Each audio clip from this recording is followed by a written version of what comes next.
Welcome back guys. कैसे हैं आप लोग? कैसा लगा फर्स्ट पार्ट? आप लोगों ने अब तक मुझे कोई फीडबैक नहीं दिया गाइस। जो मैंने पहले वीडियो बनाई थी सेबी, तो मैं आप लोगों से रिक्वेस्ट करता हूं कि आप लोग वीडियोस को अच्छे तरीके से देखो और उसमें कहीं भी किसी भी तरीके का डाउट होता है तो आप मुझसे डिस्कस कर सकते हो। और गाइस मैंने आपको पहले ही बताया कि मेरी वीडियोस को फॉलो अप करने से पहले कुछ छोटे छोटे इंस्ट्रक्शंस हैं जिसका आपको ध्यान रखना पड़ेगा।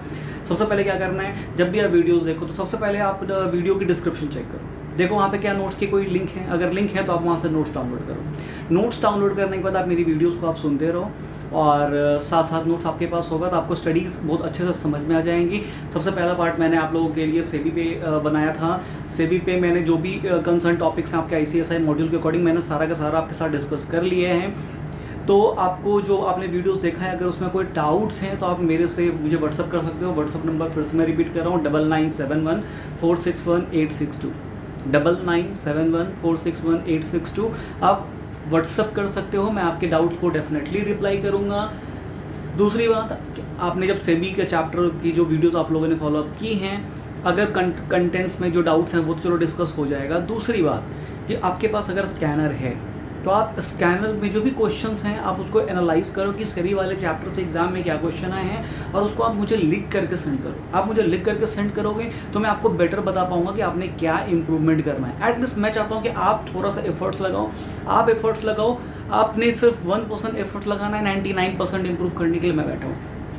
अब सेबी वाली वीडियोस में मैंने सिर्फ सेबी के बारे में डिस्कस किया था। सेबी में जो नेक्स्ट पार्ट है हमारा सैट, तो आज हम स्टार्ट करेंगे सिक्योरिटीज अपीलेट ट्रिब्यूनल के बारे में। सैट के बारे में बहुत आराम से डिस्कस करेंगे, बहुत ही सिंपल और इजी टॉपिक है। तो गाइज स्टार्ट करते हैं सैट के बारे में। हमारे पास सबसे पहली बात कि जो हमारा सिक्योरिटीज़ अपीलेट ट्रिब्यूनल है, सिक्योरिटीज़ अपीलेट ट्रिब्यूनल। देखो गाइस सेबी के बारे में हमने काफ़ी कुछ डिस्कस कर लिया था। फिर से एक बार बैकग्राउंड दे रहा हूँ कि भाई सेबी एक स्टैचुटरी कॉर्पोरेशन है जो सेबी एक्ट 1992 में जिसको स्टैचुटरी पावर दिया गया है। और सेबी का प्राइम फंक्शन क्या है, काम क्या है सेबी का, कि जब कभी भी कोई भी कॉर्पोरेट एंटिटी पब्लिक से फंड रेज करती है तो उसके बीच में फाइनेंशियल इंस्टीट्यूशंस एंड इंटरमीडिएरीज की इन्वॉल्वमेंट होती है। सेबी का काम क्या था, सबसे पहले प्रोटेक्शन। किसका प्रोटेक्शन? जो लोग पैसा लगा रहे हैं, इन्वेस्टर कैटेगरी।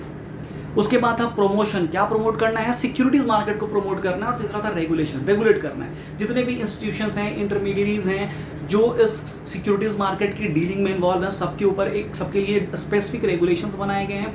उसकी कंप्लायंसेस को चेक करना सेबी का काम है। और मैंने आपको बताया था कि सेबी के पास 3 प्राइम फंक्शन है। पहला लेजिस्लेटिव फंक्शन है, सेबी रेगुलेशंस बना सकता है। दूसरी बात, सेबी के पास एग्जीक्यूटिव फंक्शन है, सेबी अपने रेगुलेशंस को इंप्लीमेंट कर सकते हैं। और तीसरा मैंने आपको बताया था judiciary, that is judicial function, कि सेबी के पास जुडिशियल पावर भी है। अब जैसे मान लो कि हमारे पास कोई भी इंस्टीट्यूशन या इंटरमीडिएरीज है या फिर कोई भी कॉर्पोरेट एंटिटीज़ हैं, अगर ये किसी भी तरीके का कोई वायलेशन करते हैं, डिफॉल्ट करते हैं, जिससे पब्लिक इंटरेस्ट हैम्पर होता है या पब्लिक का किसी भी तरीके का लॉस होता है, तो वैसे केस में एडजुडिकेशन आ जाता है। कहने का मतलब क्या है कि भाई हमारे पास फॉर एग्जांपल कि भाई सेबी का काम क्या था, जुडिशियल फंक्शन के पॉइंट ऑफ व्यू से बात करते हैं कि भाई अगर कहीं भी वायलेशन है, नॉर्मल जुडिशियल सिस्टम क्या करता है, वायलेशंस होते हैं तो वहाँ पर लीगल पॉइंट ऑफ व्यू से पेनल्टीज, पनिशमेंट्स, जस्टिफिकेशंस दिए जाते हैं। तो अगर सेबी के बनाए हुए रेगुलेशन या सिक्योरिटीज मार्केट से रिलेटेड किसी भी लॉज का कोई भी वायलेशन होता है तो सेबी के पास पावर है, वो क्या करेगा, एडजुडिकेटिंग ऑफिसर को अपॉइंट करेगा। सबसे पहली बात हम स्टार्ट करते हैं सिक्योरिटीज अपीलेट ट्रिब्यूनल में। डायरेक्ट जंप करने से पहले हम पढ़ेंगे सेबी का एडजुडिकेशन, फिर हम जंप कर जाएंगे सैट में और सैट के पास सुप्रीम कोर्ट। तो सबसे पहली बात, सेबी के पास पावर है एडजुडिकेट करने का। एडजुडिकेट मींस कि ये एक लीगल प्रोसीजर होता है किसी भी वायलेशंस को जस्टिफाई करने का। तो हमारे पास जो सेबी है इसके पास पावर है एडजुडिकेट करने का। सेबी क्या करेगा कि भाई सेबी अपॉइंट करेगा एडजुडिकेटिंग ऑफिसर। एडजुडिकेटिंग ऑफिसर वो पर्सन होता है जो सेबी का ऑफिसर है। सेबी एम्पावर करता है एडजुडिकेटिंग ऑफिसर को। और एक बात हमेशा याद रखना, सेबी जिससे भी एडजुडिकेटिंग ऑफिसर बनाएगा not below the rank of division chief. मतलब सेबी में पोजीशन होता है, डिविजनल चीफ के रैंक से ऊपर के लोग हो सकते हैं या डिविजनल चीफ रैंक तक के लोग हो सकते हैं। उससे बिलो रैंक के जो भी पर्सन है उसको कभी भी एडजुडिकेटिंग ऑफिसर नहीं बनाया जाएगा। तो सेबी ने क्या करना है, किसी भी पर्सन को एडजुडिकेटिंग ऑफिसर बनाना है। और मैंने आपको बता दिया कि भाई जो एडजुडिकेटिंग ऑफिसर है वो डिविजनल रैंक से ऊपर का ऑफिसर होगा, ठीक है। अब जो ये एडजुडिकेटिंग ऑफिसर अपॉइंट होगा, इसका क्या काम होगा, इंक्वायरी कंडक्ट करना। पर्पस क्या होता है, पर्पस होता है वायलेशंस को प्रूव करना। अगर मतलब आप समझना एक बार, अगर सिक्योरिटीज लॉज का वायलेशन है, वायलेशन मीन्स कि पब्लिक का राइट हैम्पर हुआ, जहां वायलेशन है पब्लिक का राइट हैम्पर हुआ। कंप्लायंस है तो भाई जो भी सिक्योरिटीज लॉज के जो पर्पस है वो कंप्लाई हो रहे हैं, लेकिन अगर कंप्लायंस नहीं है, वायलेशन है, तो किसी न किसी का राइट्स अफेक्ट हो रहे हैं। तो हमारे पास सेबी का क्या काम है? सेबी सबसे पहले क्या करेगा गाइस? एडजुडिकेटिंग ऑफिसर को अपॉइंट करेगा। एडजुडिकेटिंग ऑफिसर क्या करेगा? इंक्वायरी कंडक्ट करेगा। एडजुडिकेटिंग ऑफिसर कौन बनेगा? तो सेबी का वो ऑफिसर जो डिविजनल चीफ के रैंक या उससे ऊपर के पोजीशन पे काम कर रहा है। अब एडजुडिकेटिंग ऑफिसर के क्या पावर है? तो गाइस यहाँ देखते हैं, एडजुडिकेटिंग ऑफिसर का सबसे पहला है समन इशू करना। समन मीन्स कि किसी भी पर्सन के अटेंडेंस को इन्फोर्स कर सकता है। समन मीन्स जैसे आप नॉर्मली कोर्ट की हम बात करते हैं, सिविल कोर्ट है, अगर कोई प्लेंटिफ है, उसने कोई सूट फाइल किया है सिविल कोर्ट में, तो सिविल कोर्ट क्या करेगा? सबसे पहले जिस पर्सन के अगेंस्ट एलिगेशंस लगाया गया है उसको समन इशू करता है कि भाई आप इस डेट पे कोर्ट में आकर प्रेजेंट हो और आपको जो भी कहना है आप इन रिटर्न रिप्लाई करें। आपके अगेंस्ट ये एलिगेशंस लगाए गए हैं, आपको जो भी कहना है आप इन राइटिंग अप्लाई करें, तो दैट इज समन। तो वैसे ही हमारे पास यहाँ पर जो इन्वेस्टिगेशन, जैसे मान लो कि भाई किसी मर्चेंट बैंकर ने या स्टॉक ब्रोकर ने या किसी भी कंसर्न पर्सन ने किसी तरीके का कोई वायलेशन किया है और सेबी के नॉलेज में बात आ रही है, सेबी को लग रहा है कि यहाँ कुछ ना कुछ वायलेशंस है, तो सेबी क्या करेगा? एडजुडिकेटिंग ऑफिसर को ये मैटर देगा कि चेक करो जहाँ कि इस कंपनी में या इस इंस्टीट्यूशन या इंटरमीडिएट ने कोई वायलेशन किया है क्या। अब जो एडजुडिकेटिंग ऑफिसर है वो क्या करेगा? उस इंस्टीट्यूशन कि जो भी कंसर्न ऑफिसर्स होंगे उसको समन इशू करेगा कि भाई आपके कंपनी या आपकी इंस्टीट्यूशन के अगेंस्ट ये वायलेशंस की रिपोर्ट मेरे पास आई है या हमें सस्पेक्ट है कि आपके पास वायलेशंस हो रहे हैं, तो आपको समन इशू किया जाता है। आप हमारे पास प्रेजेंट हो और हमारे सवालों का जवाब दो। आपको जस्टिफाई करना पड़ेगा कि आपने कोई वायलेशन नहीं किया है। तो that is enforcing attendance of any person. दूसरा है कॉल प्रेजेंटेशन ऑफ BRTR।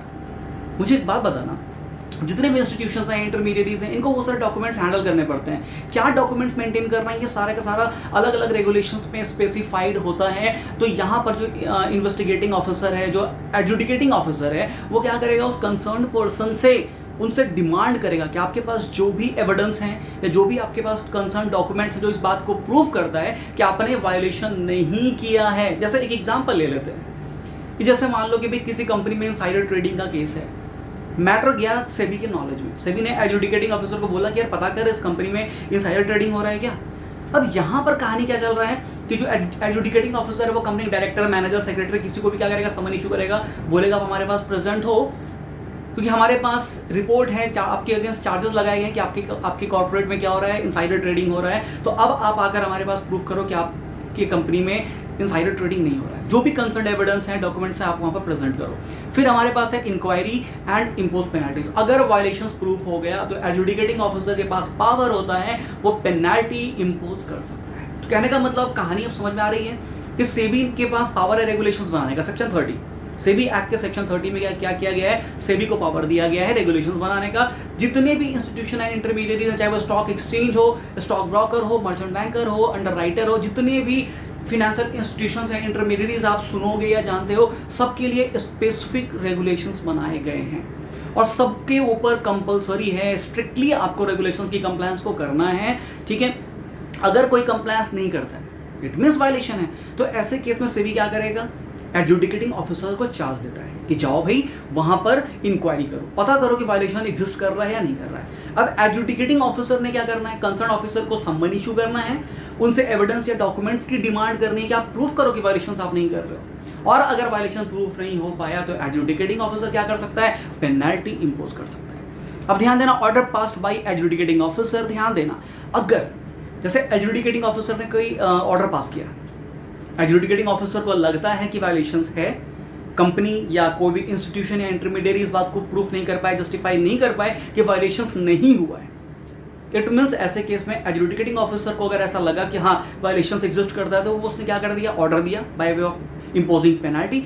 ऐसे केस में क्या होता है कि अगर एडजुडिकेटिंग ऑफिसर ने सही किया है, मतलब वो जेन्युइन है, उसने ऑनेस्टली काम किया है और उसके ऑर्डर या उसने जो पेनल्टी इंपोज किया वो सच में जेन्युइन है, तो कोई दिक्कत नहीं है। लेकिन अगर एडजुडिकेटिंग ऑफिसर ने जो पेनल्टी इंपोज किया है वो इरेनस है या फिर पब्लिक इंटरेस्ट के अगेंस्ट है, ऐसे केस में सेबी को इन्वॉल्व होना पड़ेगा। सेबी क्या कर सकता है वैसे, या फिर मैं एग्जांपल देता हूँ। जैसे मान लो कि जैसे किसी मर्चेंट बैंकर के अगेंस्ट वायलेशंस की केस है, एडजुडिकेटिंग ऑफिसर मैटर हैंडल कर रहा है, उसने क्या किया? मर्चेंट बैंकर में सम्मन इशू किया, उनको बोला कि हमारे पास प्रेजेंट हो, एविडेंस या डॉक्यूमेंट प्रेजेंट करो, प्रूफ करो कि आपने वायलेशंस नहीं किया है। अब यहाँ पर क्या है कि भाई जो मर्चेंट बैंकर है उसको पता है कि मैंने वायलेशन किया है, मैं तो फंसने वाला हूँ। अब ये एडजुडिकेटिंग ऑफिसर क्या करेगा, पेनल्टी डालेगा मेरे ऊपर। उसने क्या किया, एडजुडिकेटिंग ऑफिसर से रिक्वेस्ट किया, उनके साथ पैसे देकर के कुछ सेटिंग की, उनको क्या बोला कि सर प्लीज़ थोड़ा सा कम पेनल्टी डाल दो। मतलब कहने का मतलब वायलेशंस हैं, मैं वायलेशंस को छुपा तो नहीं सकता, वायलेशन तो सामने आ चुका है, तो आप एक काम करो, जितना कम से कम पेनल्टी हो सकता है आप पेनल्टीज कम कर दो। अब एक बात ध्यान देना, पेनल्टी कम करना इट मीन्स कि उनको अनड्यू बेनिफिट देना, जो जेन्युइन पेनल्टीज उनको मिलनी चाहिए वही मिलेगी। अगर एडजुडिकेटिंग ऑफिसर ने किसी भी तरीके का करप्ट बिहेव किया या फिर अनइंटेंशनली लेस पेनल्टी इंपोज कर दिया, दोनों सिचुएशन है, या तो इंटेंशनली कम पेनल्टी डाला है या फिर अनइंटेंशनली जितनी वायलेशन थी वो सामने नहीं आ पाई, कुछ वायलेशन छुपा लिए गए या आइडेंटिफाई नहीं हो पाया, ऐसे केस में तो ऑब्वियस बात है पेनल्टीज कम ही लगनी है। तो ऐसे सिचुएशन में सेबी क्या कर सकता है, इन्वॉल्व हो जाएगा मैटर में और उन पेनल्टीज को क्या करेगा, इनहेंस कर देगा। मतलब सेबी का काम क्या है, जो हमारे पास मतलब जो भी सिक्योरिटीज लॉ हैं उनकी कंप्लायंस को इंश्योर करना। जब तक कंप्लायंस इंश्योर, जैसे सेबी का आपने पहला रूल पढ़ा था ना भाई, प्रोटेक्शन, गाइस प्रोटेक्शन तभी पॉसिबल है जब सारे लॉज की कंप्लायंस होंगी। अगर कंप्लायंस नहीं हो रहा है तो उसका मतलब प्रोटेक्शन भी नहीं मिल रहा है। गाइस क्लियर है यहाँ तक? अब यहाँ पर हमारे पास है आगे section 15J, factors to be taken into account by an adjudicating officer. जो एडजुडिकेटिंग ऑफिसर होता है जिसको चार्ज मिला है इंक्वायरी करने का, वायलेशंस प्रूफ करने का, तो ऐसे केस में क्या है कि जब पेनल्टी डिसाइड की जाती है, एडजुडिकेटिंग ऑफिसर जब पेनल्टी डिसाइड करेगा तो किन बातों का ध्यान रखेगा। एग्जाम में क्वेश्चन आ सकता है गाइस आप लोगों के पास कि write down the factors to be taken into account by the adjudicating officer in order to decide penalties. तो ऐसे केस में आपको क्या करना है कि भाई सिंपल सी बात है, जहां भी वायलेशंस है तो इस वायलेशन की वजह से जो भी undue amount, undue advantage gain किया गया है इन टर्म्स ऑफ मनी, अगर वो मेजरेबल है, क्वांटिफिएबल है, तो वैसे केस में जैसे मान लो कि भाई एक मर्चेंट बैंकर है, उसके ऊपर 100 करोड़ का अनड्यू एडवांटेज रेज करने का चार्ज है। अब ये प्रूफ हो गया कि इस मर्चेंट बैंकर ने या इस कॉर्पोरेट एंटिटी ने 100 करोड़ का फायदा, गलत तरीके से फायदा उठा लिया है पब्लिक का। तो ऐसे केस में एडजुडिकेटिंग ऑफिसर क्या करेगा, इस 100 करोड़ को अगर वो मेजर कर पा रहा है, एग्जैक्ट अनड्यू एडवांटेज कैलकुलेट हो पा रहा है, तब तो फिर वो पेनल्टी इंपोज करेगा कि भाई जितना भी आपने अनड्यू एडवांटेज लिया है वो सब पेनल्टी के फॉर्म में आपसे रिकवर कर लेगा। अगर वो क्वांटिफिएबल नहीं है तो ऐसे केस में असम्पशन बेसिस पे सेबी ने इन्वॉल्व हो जाना है और वो सेबी बताएगा कि भाई कितनी पेनल्टी इंपोज की जा सकती है। तो हमारे पास यहाँ पर सबसे पहली बात है डिसप्रोपोर्शनेट गेन या अनड्यू एडवांटेज। ठीक है, अगर मेजरेबल है तो ये पेनल्टी के फॉर्म में, मतलब सिंपल सी बात है, हम पढ़ क्या रहे हैं, एडजुडिकेटिंग ऑफिसर अभी क्या करने जा रहा है, पेनल्टी डिसाइड करने बैठा है। एडजुडिकेटिंग ऑफिसर पेनल्टी डिसाइड करने बैठा है। जैसे आप इसको एक बात और समझना, जैसे मान लो कि भाई आपका एक फ्रेंड है, उसने किसी दूसरे फ्रेंड से एक बुक ली पढ़ने के लिए और वो पार्क में बैठकर बुक पढ़ रहा था और अचानक बारिश हो गई और बुक डिस्ट्रॉय हो गया, या फिर आपका जो फ्रेंड है जिसने बुक लिया था वो बारिश से बुक को नहीं बचा पाए, बुक डैमेज हो जाती है। अब जो बुक का ओनर है वो उससे बोल रहा है कि नहीं मुझे पैसे चाहिए। अब बात यहाँ पर क्या है कि मान लो अब ये मैटर आपके पास आता है, भाई फ्रेंड्स हैं, कॉमन फ्रेंड्स हैं, आप सेटलमेंट करने पहुंच गए। अब आप क्या देखोगे कि भाई बुक की, अगर बुक ठीक है, बुक रीडेबल नहीं है, बहुत ही खराब हो चुका है, तो ऐसे केस में आप क्या करोगे? ठीक है, आप पता करोगे ना कि बुक का प्राइस क्या था। भाई बुक अगर 500 की थी तो आप अपने फ्रेंड को बोलोगे एक काम करिए यार 500 इसको दे दे, काम खत्म। मतलब आप प्राइस मेजर कर पा रहे हो ना, लेकिन वो ऐसी बुक थी जिसका प्राइस मेजर नहीं हो पा रहा। फॉर एग्जाम्पल जो बुक का ओनर है उसको भी बुक गिफ्ट में मिली थी, या उसके ग्रैंडफादर ने, उसके फादर ने उसको गिफ्ट किया था, बहुत ही पुरानी बुक थी जिसका हम प्राइस मेजर नहीं कर सकते हैं। तो ऐसे केस में दोनों पर्सन्स की म्यूचुअल कंसेंट से डिसाइड किया जाएगा कि भाई बताओ क्या करना है। तो भी यहाँ पे काम कौन कर रहा है? Adjudicating officer. वो पेनल्टी डिसाइड करने बैठा है, तो सबसे पहले वो देखेगा ना कि भाई कितने अमाउंट का घोटाला है, अनड्यू एडवांटेज की मॉनेटरी वैल्यू क्या है। दूसरी बात, जो इन्वेस्टर या इन्वेस्टर कैटेगरी है उनका क्या नुकसान हुआ है, उनका क्या नुकसान हुआ है, अमाउंट ऑफ लॉस। ठीक है, या फिर एक बात और है, जैसे अभी आप पेनल्टीज वगैरह देखोगे, एग्जाम में पेनल्टीज बेस्ड क्वेश्चंस भी आते हैं, वहाँ देखोगे एक होता है जेन्युइन पेनल्टी, एक बार गलती कर दी तो हाँ भाई ठीक है, कुछ पेनल्टीज फाइन हो गया, इम्प्रिजनमेंट हो गया, जो भी है, या दोनों हो गए। लेकिन जब डिफॉल्ट रिपीटेशन में होता है, बार बार वो डिफॉल्ट हो रहा है, तो ऐसे केस में पेनल्टीज हाई लेवल पे लगती है। तो भाई एडजुडिकेटिंग ऑफिसर ने 3 चीज़ें देखना है, पेनाल्टी डिसाइड करने के लिए एडजुडिकेटिंग ऑफिसर ने 3 काम करना है। पहली बात वो क्या देखेगा, undue advantage, that is disproportionate gain या अनड्यू एडवांटेज। दूसरा, लॉस ऑफ इन्वेस्टर कैटेगरी। और तीसरा, क्या ये डिफॉल्ट कॉन्टिन्यूअस इन नेचर है, रिपीट हो रहा है। इन 3 बातों को ध्यान में रखते हुए एडजुडिकेटिंग ऑफिसर ने क्या करना है, पेनाल्टी डिसाइड करनी है। अब यहां पर हमारे पास है, ध्यान देना भाई, सेबी का काम था प्रोटेक्शन, तो भाई ठीक है, अगर सेबी के नॉलेज में आया कि हाँ भी कहीं वायलेशन हो रहा है तो एडजुडिकेटिंग ऑफिसर को आगे कर दिया कि जा भाई इंक्वायरी करो, पता करो वायलेशन है या नहीं है, अगर वायलेशन है पेनल्टी मारो। लेकिन अब कहानी क्या है कि या तो भाई सिंपल, अगर अब मतलब आपके सामने प्राइमा फेसी बात आ गई, अगर कोई वायलेशन है तो या तो एडजुडिकेटिंग ऑफिसर इन्वॉल्व होगा या सेबी खुद इन्वॉल्व होगा। जैसे एडजुडिकेटिंग ऑफिसर ने सही तरीके से काम नहीं किया तो वैसे केस में सेबी इन्वॉल्व हो जाएगा। तो मतलब हमारे पास फाइनली वायलेशन के अगेंस्ट सेबी का ऑर्डर आना है या एडजुडिकेटिंग ऑफिसर का ऑर्डर आना है। यहां तक पॉइंट क्लियर है कि एडजुडिकेटिंग ऑफिसर ने भी पेनल्टी इंपोज करना है या फिर सेबी ने। अब सेबी भी कब इन्वॉल्व होगा, जब एडजुडिकेटिंग ऑफिसर ने गलती करी इरेनियस या फिर अनइंटेंशनली लेस पेनल्टी इंपोज कर दिया, दोनों सिचुएशन में सेबी इन्वॉल्व हो सकता है। तो अल्टीमेटली कहानी क्या है कि भाई ऑर्डर या तो एडजुडिकेटिंग ऑफिसर के थ्रू आता है या सेबी। अब यहां पर क्या है कि अब सैट का रोल सामने आ गया। अगर कोई पर्सन, जैसे मान लो होता है कभी कभी क्या होता है, जैसे आप घर पहुंचे और आपके कपड़े फटे हुए थे, ऐसा लग रहा था कि आपकी लड़ाई हुई है। आपके पेरेंट्स ने पूछा कि भाई किससे लड़ाई करके आ रहे हो, तो आपने बोला कि मैं रास्ते में जा रहा था, मूंगफली खा रहा था, इतने में किसी से मेरी लड़ाई हो गई, गलती मेरी थी नहीं, मैं तो अपनी बाइक से आ रहा था, अपनी स्कूटी से आ रही थी, जो भी है सामने वाले की गलती थी, ठीक है। मतलब आपने एक सिचुएशन बताया। अब ऐसे केस में पता नहीं चल रहा कि आप सही बोल रहे हो गलत बोल रहे हो। तो यहां पर कहानी क्या है कि कभी कभी जैसा मान लो, जैसा होता है कि अगर मान लो आप सही हो, आपने सही बोला कि मेरी कोई गलती नहीं थी, फिर भी सामने वाले ने मुझसे लड़ाई कर ली, हो सकता है कि आप सच बोल रहे हो या फिर हो सकता है कि आप झूठ बोल रहे हो। मजे की बात तो वो है कि अगर जिस पर्सन से आपकी लड़ाई है उसके आपके पेरेंट्स उसको जानते हैं, उसको ही बुला दिया, मतलब पेरेंट के सामने अब आप भी खड़े हो और जिस फ्रेंड के साथ आपकी लड़ाई हुई वो भी खड़ा है। अब पेरेंट्स ने क्या करना है भाई पेरेंट्स ने डिसाइड करना है ना कौन सही कौन गलत। अब मान लो कि आप इनोसेंट हो, आप क्या हो, इनोसेंट, और आपके पेरेंट्स ने आपको ही गलत बोला कि तू ही नालायक है, तेरी गलती होगी। तो ऐसे केस में आप क्या करोगे? क्या तो भाई पेरेंट्स ऊपर मम्मा के पास जाओगे या घर में जिसकी चलती है ग्रैंडफादर ग्रैंडमदर जो भी सीनियर है उनके पास जाओगे, क्यों? आप इनोसेंट थे। तो यहाँ भी कहानी वैसे ही चल रहा है कि भाई जिनके अगेंस्ट वायलेशन था, भाई एडजुडिकेटिंग ऑफिसर या सेबी को लगा कि यहाँ पर वायलेशन है, पेनल्टी ठोक दिया, डाल दिया पेनल्टी। अब जो वो पर्सन है जिसके ऊपर पेनल्टी डाली गई है वो सेटिस्फाइड नहीं है, तो वो क्या करेगा? तो वो जाएगा सैट। तो अब हमारा रोल आ गया सैट। तो हमारे पास सबसे पहली बात सिक्योरिटीज अपीलेट ट्रिब्यूनल। ध्यान देना सेबी में चैप्टर नंबर 7B में सैट के प्रोविजंस हैं। पहली बात सैट क्या है? तो सैट एक स्टैट्यूटरी बॉडी है established under section 15K of the SEBI act. SEBI act के सेक्शन नंबर 15K में सेंट्रल गवर्नमेंट को पावर दिया गया है कि वो सिक्योरिटीज अपीलेट ट्रिब्यूनल को कॉन्स्टिट्यूट करे।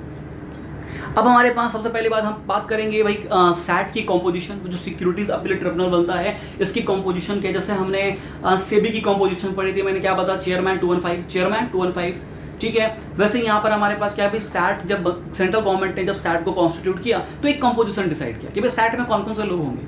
तो यहाँ पर 2 कैटेगरी के लोग आ गए। पहला है प्रिसाइडिंग ऑफिसर। जैसे हमारे पास जो सेबी था सबसे पहले हमने पढ़ा चेयरमैन। सेबी का जो हेड पर्सन था वो क्या था, चेयरमैन। बट यहाँ चेयरमैन नहीं होगा, यहाँ पे हम हेड को क्या बोलेंगे, प्रिसाइडिंग ऑफिसर। और इसके अलावा अदर 2 मेंबर्स। ध्यान देना, जो प्रिसाइडिंग ऑफिसर है उसकी अपॉइंटमेंट कौन करेगा, सेंट्रल गवर्नमेंट, और साथ में कंसल्ट करेगा chief justice of India. Chief justice of India मतलब हमारे पास सेबी एक्ट में लिखा गया है कि भाई सेंट्रल गवर्नमेंट जब प्रिसाइडिंग ऑफिसर को अपॉइंट करेगा तो उसे कंसल्ट करना पड़ेगा चीफ जस्टिस ऑफ इंडिया से, ठीक है। और हो सकता है कि चीफ जस्टिस ऑफ इंडिया ने किसी पर्सन को नॉमिनेट किया हो कि हाँ भाई सेंट्रल गवर्नमेंट सुनो, मेरे पास मत आना, मैंने इस पर्सन को, इस अथॉरिटी को नॉमिनेट किया, मेरी जगह इनसे जाके कंसल्ट करो। तो इट मींस कि प्रिसाइडिंग ऑफिसर को अपॉइंट कौन करेगा, central government in consultation with CJI, chief justice of India, या फिर person nominated by CJI. Clear है?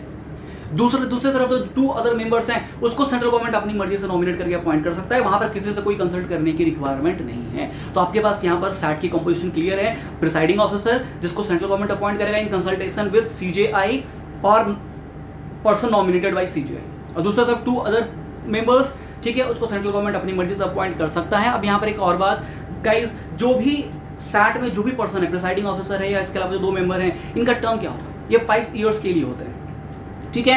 लेकिन यहाँ पर एक हमारे पास छोटा सा कंडीशन है कि अगर प्रिसाइडिंग ऑफिसर है उसकी रिटायरमेंट कब होगी, जैसे मान लो प्रिसाइडिंग ऑफिसर की एज है 65 ईयर्स, एक 65 ईयर के पर्सन को हमने प्रिसाइडिंग ऑफिसर बना दिया।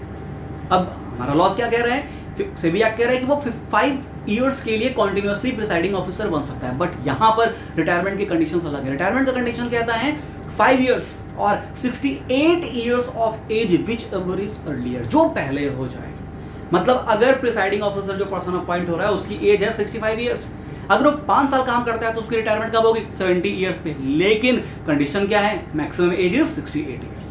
इसका मतलब कि वो 68 का पहले हो रहा है और 5 ईयर्स बाद में कंप्लीट होंगे, विच एवर इज अर्लियर, तो 68 की एज में ही उसकी रिटायरमेंट हो जाएगी। जो अदर मेंबर्स हैं गाइस, उनके लिए 62 ईयर्स की एज लिमिट है। अब यहाँ पर हमारे पास क्वालिफिकेशन ऑफ प्रिसाइडिंग ऑफिसर, हम किसे प्रिसाइडिंग ऑफिसर बना सकते हैं, क्या किसी को भी प्रिसाइडिंग ऑफिसर बना देंगे? तो यहाँ पर गाइस क्या है, नहीं, हमारे पास क्वालिफिकेशन है। अब सबसे पहले बात भाई, सिटिंग और रिटायर्ड जज ऑफ सुप्रीम कोर्ट। भाई जो सुप्रीम कोर्ट में जो जज है, जो पर्सन सुप्रीम कोर्ट में भी जज है या वहां से रिटायर्ड है, सुप्रीम कोर्ट का रिटायर्ड जज, इन दोनों को हम क्या कर सकते हैं, प्रिसाइडिंग ऑफिसर बना सकते हैं। दूसरी बात, सिटिंग और retired chief justice of high court. अगर कोई ऐसा पर्सन है जो हाई कोर्ट में चीफ जस्टिस है या रिटायर्ड चीफ जस्टिस है, जो हाई कोर्ट में पहले चीफ जस्टिस था अब रिटायर्ड हो चुका है, हम इनको भी प्रिसाइडिंग ऑफिसर बना सकते हैं। तीसरी कैटेगरी, सिटिंग और रिटायर्ड जज ऑफ हाई कोर्ट। अगर कोई पर्सन हाई कोर्ट में जज है या फिर रिटायर्ड जज है तो हमें देखना पड़ेगा क्या उसका एक्सपीरियंस 7 साल से ज़्यादा है। अगर वो 7 ईयर्स या इससे ज़्यादा के लिए हाई कोर्ट में जज रह चुका है तो फिर हम उसे भी प्रिसाइडिंग ऑफिसर बना सकते हैं। अब हमारे पास ध्यान देना, कौन से ऐसे पर्सन हैं जिनको हम प्रिसाइडिंग ऑफिसर नहीं बनाएंगे, ध्यान देना गाइस। सबसे पहली बात, सैट के पास पावर है सेबी और उसके एडजुडिकेटिंग ऑफिसर के ऑर्डर के अगेंस्ट अपील एंटरटेन करने का। सैट का नाम ही है सिक्योरिटीज अपीलेट ट्रिब्यूनल, सैट बनाया ही क्या है, अपील एंटरटेन करने के लिए। तो यहां पर कहानी क्या चल रहा है कि भाई सिंपल सी बात है कि जो भी पर्सन सेबी या एडजुडिकेटिंग ऑफिसर के ऑर्डर के अगेंस्ट सैट में आता है, जो सैट में जो भी प्रिसाइडिंग ऑफिसर है या जो भी 2 अदर्स मेंबर्स हैं, वो किसी भी तरीके से सेबी से रिलेटेड नहीं होने चाहिए। अगर सेबी से रिलेटेड हैं तो चांसेस क्या हो जाएगा, सेबी के फेवर में डिसीजन चला जाएगा। जैसे मान लो कि भाई सिंपल सी बात है, आपने किसी का मर्डर कर लिया और आपके अगेंस्ट चार्जेस लगे हैं, आप कोर्ट में खड़े हो, कटघरे में खड़े हो, पता चला जज ही आपका फ्रेंड है और वो चाइल्डहुड फ्रेंड है, आपने उसकी बहुत हेल्प की, आपने उसको पढ़ाया है, आपने पढ़ा कर उसको जज बनाया है। अब उस जज के पास क्या है, आज अपना एहसान उतारने का मौका है, वो आपको इनोसेंट डिक्लेयर कर सकता है।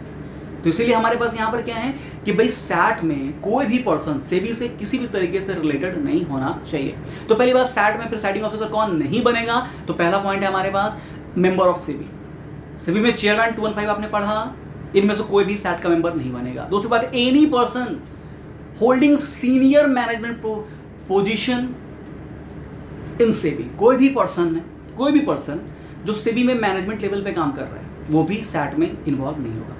अगेन, मेंबर ऑफ सैट, एक ऐसा पर्सन जो सैट में पर्सन है, ऑफिसर है, लेकिन उसने पहले कभी सेबी में काम किया हुआ था, और उसके काम को वहां पर रिजाइन किए हुए या छोड़े हुए अभी 2 साल लैप्स नहीं हुए।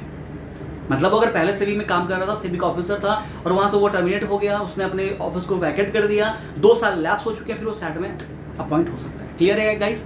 अब यहाँ ध्यान देना हमारे पास। अब हम बात करते हैं अपील प्रोसीजर। अब आते हैं मुद्दे पे। सैट में अपील प्रोसीजर बहुत ही सिंपल है, बस 2 मिनट में कंप्लीट हो जाएगा।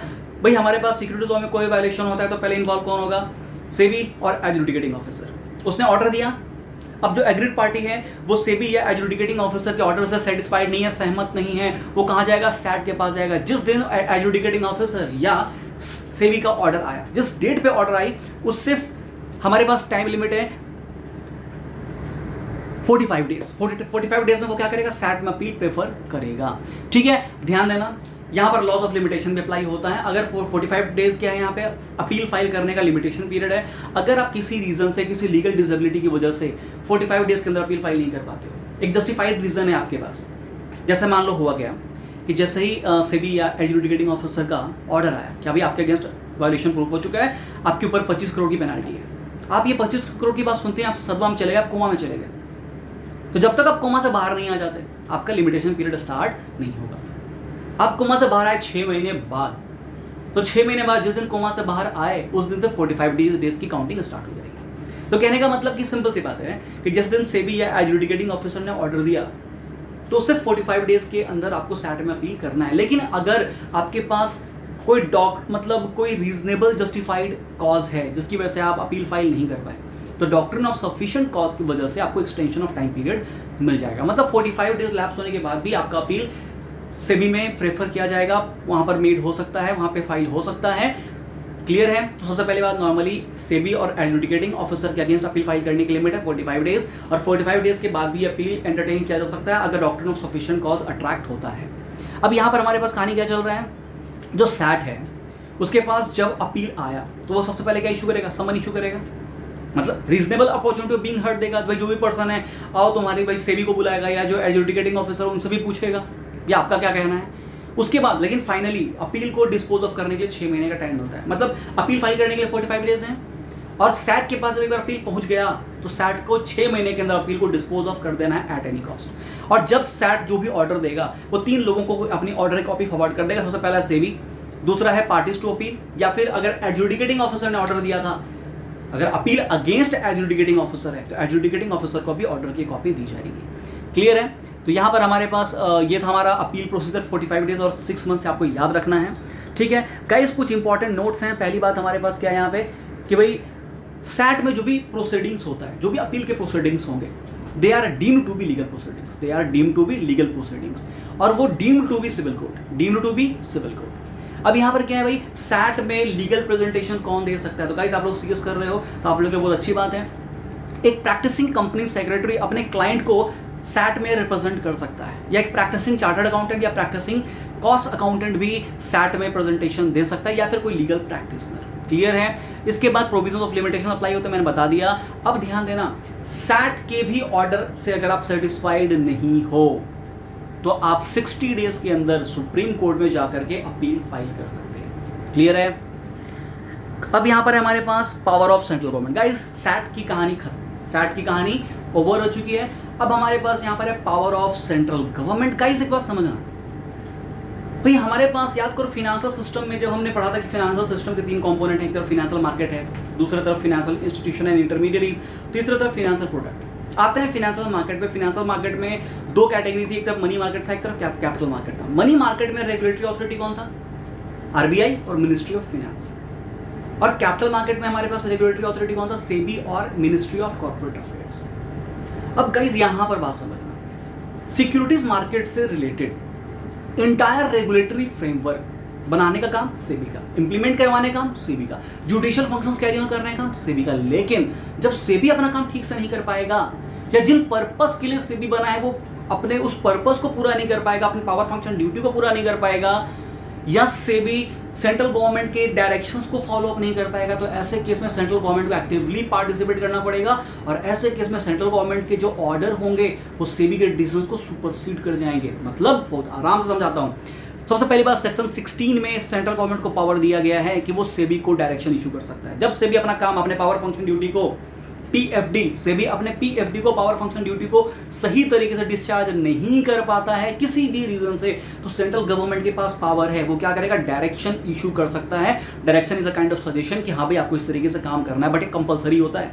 सजेशन तो जनरली सजेशन मींस रिकमेंडेटरी कि आपको मानना है मानो, नहीं मानना है मत मानो, बट डायरेक्शन का मतलब होता है एक स्ट्रिक्ट वे ऑफ वर्क कि आपको ऐसे ही काम करना है। अब यहाँ पर हमारे पास सेक्शन 16 की कहानी समझ में आ गई। सेक्शन 16 में सेंट्रल गवर्नमेंट को पावर दिया गया है कि वो सेबी को डायरेक्शन इशू कर सकता है, वो भी डायरेक्शन इन राइटिंग इशू करेगा। ऐसा नहीं कि ओरली मुंह से कुछ भी बोल दिया, नहीं, in writing. Order given by central government shall be final, और सेंट्रल गवर्नमेंट जो भी बोलेगा वो हमेशा क्या होगा? फाइनल। फाइनल मींस इसको हम चैलेंज नहीं कर सकते, ना इनके ऑर्डर के अगेंस्ट कहीं भी अपील कर सकते हैं। यहाँ पर ध्यान देना, central government can hear appeal against order of SEBI. जैसा भी हमने पढ़ा था ना, सेबी या एडजुडिकेटिंग ऑफिसर के अगेंस्ट हमारा मैटर कहाँ जा रहा था? सैट में। लेकिन एक ऐसा सिचुएशन है जहां पर अग्रीव्ड पार्टी सैट में ना जाकर कहां चला जाएगा? सेंट्रल गवर्नमेंट के पास। अगर उसका जस्टिफिकेशन है सेबी या एडजुडिकेटिंग ऑफिसर के डिसीजन की से वो सेटिस्फाइड नहीं है, और उसका रीजन है कि भाई सेबी अपने पावर फंक्शन ड्यूटी को सही तरीके से डिस्चार्ज नहीं कर पा रहा है, ऐसे केस में वो किसको रिक्वेस्ट कर सकता है? वो अपील कर सकता है सेंट्रल गवर्नमेंट को। और सेंट्रल गवर्नमेंट एम्पावर्ड है उन लोगों के अपील को सुनने के लिए। अपील के बेसिस पे वो सेबी को क्या करेगा? डायरेक्शन इशू कर देगा। तो हमारे पास ध्यान देना, सेंट्रल गवर्नमेंट के पास पावर है to hear appeal against order of SEBI, and SEBI includes adjudicating officer. अब यहाँ पर हमारे पास order of central government supersede SEBI. Exam में एक क्वेश्चन आ सकता है, किन सिचुएशंस में सेंट्रल गवर्नमेंट के जो ऑर्डर को हम क्या कर सकते हैं? सेबी के ऑर्डर के ऊपर सुपरसीड कर सकते हैं, ज्यादा वैल्यू दे सकते हैं। तो पहला, SEBI is not able to discharge its function या ड्यूटीज या पावर, जो भी है। पहला क्या है, SEBI is not able, that is SEBI unable to discharge its function और ड्यूटीज। दूसरा, सेबी में default in complying directions of central government, अगर सेंट्रल गवर्नमेंट ने जो डायरेक्शंस दिया और सेबी उनको कंप्लाई ठीक से नहीं कर पा रहा है, ठीक है, या फिर in the interest of public. In 3 situations में सेंट्रल गवर्नमेंट सुपरसीड कर सकता है। ध्यान देना, जब भी सेंट्रल गवर्नमेंट के ऑर्डर आएंगे तो 3 इफेक्ट सामने आएंगे। सेंट्रल गवर्नमेंट, जब भी हम डिस्कस ही करें पावर ऑफ सेंट्रल गवर्नमेंट, तो जब भी सेंट्रल गवर्नमेंट ऑर्डर देगा 3 सिचुएशंस होंगे। पहली बात, सेबी में जितने भी ऑफिसर्स हैं सबके सब क्या करेंगे, अपना ऑफिस वैकेट कर देंगे, अपना ऑफिस वैकेट कर देंगे। दूसरी बात, जो सेबी का पावर फंक्शन और ड्यूटीज हैं वो exercised by person nominated by central government, मतलब सेबी के ऑफिस को वैकेट करना है और एक पर्सन को नॉमिनेट करना है कि भाई सेबी के बिहाफ पे फंक्शंस आपने करना है। और तीसरा, सेबी के असेट्स के ऊपर इंटायर कंट्रोल सेंट्रल गवर्नमेंट के पास चला जाता है। अब हमारे पास यहाँ पर आगे है cognizance of offence by court. Guys, बहुत सारे टॉपिक्स में आप पढ़ोगे cognizance of offence by court. Cognizance taken by court का मतलब क्या होता है? मैंने सुना, मेरे पास बहुत सारे स्टूडेंट्स की डाउट्स भी आई थी, मैंने उनको क्लैरिफाई करने की कोशिश भी की, बट होता क्या है कि भाई दूसरे लोग उनको मिसगाइड करते हैं। बहुत सारे लोगों को खुद नहीं पता होता कि भाई कॉग्निजेंस क्या है। तो यहाँ पर गाइस सुनना, जब कोई मैटर आप हैंडल नहीं कर पाते हो, तो आपका सीनियर आपके उस काम में आकर के आपकी हेल्प करता है, या वो काम वो सीनियर खुद ही कर देता है, तो दैट इज कॉग्निजेंस। तो जब हमारे पास एक कोर्ट या कोई अथॉरिटी किसी काम को ठीक तरीके से पूरा नहीं कर पाती है, तो दूसरी अथॉरिटी उस काम को अपने अंडर में ले लेती है, दैट इज कॉग्निजेंस। अब हम क्या पढ़ रहे हैं, कॉग्निजेंस ऑफ कोर्ट। सेबी है या सैट है, अगर ये अपना काम ठीक तरीके से नहीं कर पा रहे हैं, तो क्या कोई कोर्ट, कोई हाई कोर्ट या कोई एक्सटर्नल अथॉरिटी, क्या उनके पास पावर है कि वो सेबी को बोलेगा भाई तेरे से नहीं हो रहा, तू रहने दे, मैं कर देता हूँ, या सैट को बोलेगा तेरे से नहीं हो रहा, तू रहने दे, मैं कर देता हूँ? नहीं, नॉट पॉसिबल। किसी भी कोर्ट को पावर नहीं दिया गया है कि आप किसी भी तरीके का सिक्योरिटीज मार्केट से रिलेटेड किसी भी तरीके के ऑफेंस का आप कॉग्निजेंस लो। फिर हमारे पास ध्यान देना, एक कंसेप्ट होता है स्पेशल कोर्ट का। तो ध्यान देना, सेक्शन 26A में सेंट्रल गवर्नमेंट को अगेन पावर दिया गया है कि वो स्पेशल कोर्ट कॉन्स्टिट्यूट कर सकता है for the purpose of speedy trial. और यहाँ पर एक last concept, recovery certificate. Guys, recovery certificate क्या होता है? जैसे मान लो कोई कॉर्पोरेट एंटिटी है या कोई फाइनेंशियल इंस्टीट्यूशंस हैं, तो उनका वायलेशन प्रूफ हो जाता है, अब उनसे पेनल्टी के पैसे ले रहे हैं, तो इस केस में क्या होगा भाई? जैसे एडजुडिकेटिंग ऑफिसर ने पेनल्टी इंपोज कर दिया, मान लो 100 करोड़ का पेनल्टी इंपोज कर दिया, या अपील आया सैट में, सैट ने भी इंपोज कर दिया भाई 100 करोड़ की पेनल्टी है, तो ऐसा सिचुएशन में क्या होगा? एक रिकवरी ऑफिसर अपॉइंट किया जाता है, उनको एक रिकवरी सर्टिफिकेट दिया जाता है, इसमें लिखा होता है इस पर्सन से आपने इतना अमाउंट रिकवर करना है। तो वो रिकवरी ऑफिसर क्या करेगा? उस रिकवरी सर्टिफिकेट में जो अमाउंट मेंशन है उसके बेसिस पे अमाउंट रिकवर करेगा, और जो भी अमाउंट वो रिकवर करेगा, ठीक है, वो सेबी के स्पेशलाइज्ड फंड में ट्रांसफर हो जाएगा। तो गाइस, हमारे पास यही था हमारा टॉपिक। इवन हमारे पास अगर आप नोट्स भी अगर आप स्टडी करते हो, अगर आप नोट्स में कहीं भी कोई प्रॉब्लम आती है तो आप मुझसे डिस्कस कर सकते हो। मेरा फिर से आपसे एक मेरा सजेशन है, जब भी मेरी वीडियोस देखते हो गाइस, सबसे पहले डिस्क्रिप्शन में से नोट्स डाउनलोड करो। जैसे मैंने आप देखो, सेबी मेरा कंप्लीट, सेबी भी खत्म हो गया, सैट भी खत्म हो गया, पावर ऑफ सेंट्रल गवर्नमेंट भी खत्म हो गया। एग्जाम में क्वेश्चंस क्या आ सकते हैं सैट से? सेबी का पावर फंक्शन ड्यूटी आपसे सिंपली पूछ सकता है, या फिर आपसे सेंट्रल गवर्नमेंट की पावर पूछ सकते हैं, सेबी का कंपोजिशन, सैट की कंपोजिशन, मतलब बेसिक क्वेश्चन आते हैं। लेकिन एक सबसे इंपॉर्टेंट एरिया है जो मैंने भी डिस्कस नहीं किया है और ना मैंने इस पर कोई वीडियो बनाई है, मैंने नोट्स में दिया हुआ है, वो पेनल्टीज। जैसे इनसाइडर ट्रेडिंग की पेनल्टी क्या है, अनफेयर ट्रेड प्रैक्टिसेस की पेनल्टी क्या है। तो गाइस, मेरे नोट्स में पेनल्टी की पूरी लिस्ट भी दी हुई है, आप पेनल्टीज को बहुत अच्छे से प्रिपेयर करो। अगर आपको पेनल्टीज समझ में नहीं आता है, आप मुझे बोलो, मैं फिर से वीडियो बना दूंगा, एक न्यू वीडियो बन जाएगी सिर्फ और सिर्फ पेनल्टीज के लिए। अब आपका काम क्या है? आपके पास CS की मॉड्यूल होगी, आप उस मॉड्यूल से क्या करोगे? सेबी चैप्टर कहाँ खत्म हो रहा है, आप कुछ क्वेश्चन दिए होंगे 4-5, आप उन 4-5 क्वेश्चंस को इन राइटिंग लिखोगे, मुझे सेंड करोगे। ये सोचना कि एग्जाम का क्वेश्चन है, आप लिख करके मुझे दिखाओ कि आप क्या कंटेंट डाल रहे हो, क्योंकि आपके पास पूरी वीडियोज़ हैं। आप मुझे अपने कंटेंट्स दो, फिर मैं देखता हूँ कि आपको क्या इंप्रूव करना है। क्योंकि गाइस, आपके प्रेजेंटेशन पे नॉलेज आपके अंदर बहुत ज़्यादा हो सकती है, लेकिन जब आप सही तरीके से एक्सप्रेस नहीं करोगे, मार्क्स स्कोर करना बहुत मुश्किल है। अगर कैपिटल मार्केट ऐसा पेपर है, अगर आपकी अंडरस्टैंडिंग आ गई ना कि आपको एग्जाम में लिखना कैसे है, तो आप 90% स्कोर करोगे। मेरे एक स्टूडेंट का 88 मार्क्स आया है, 88 मार्क्स आए हैं, और वो भी मैंने CS एग्जीक्यूटिव का क्रैश कोर्स लिया था। अब तो खैर मैं फेस टू फेस क्लासेस नहीं ले रहा हूँ, मैंने पहले क्रैश कोर्स लिए हैं।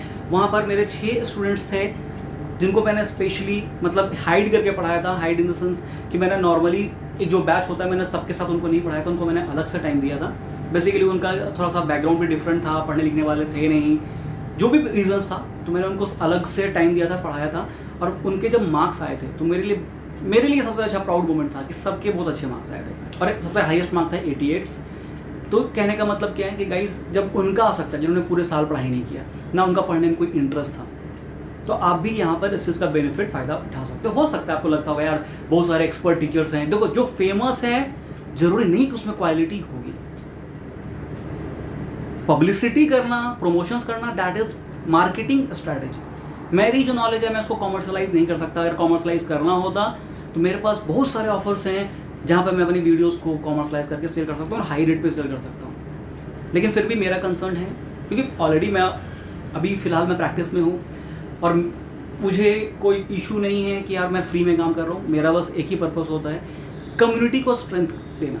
जो हमारी आप लोग जो सीएस कर रहे हो, फ्यूचर के प्रोफेशनल हो, तो मेरा बस एक ही पर्पस है कि हम लोग अभी से एक टीम की तरह काम करें। मैं एज अ सीनियर आपको गाइड करूँगा।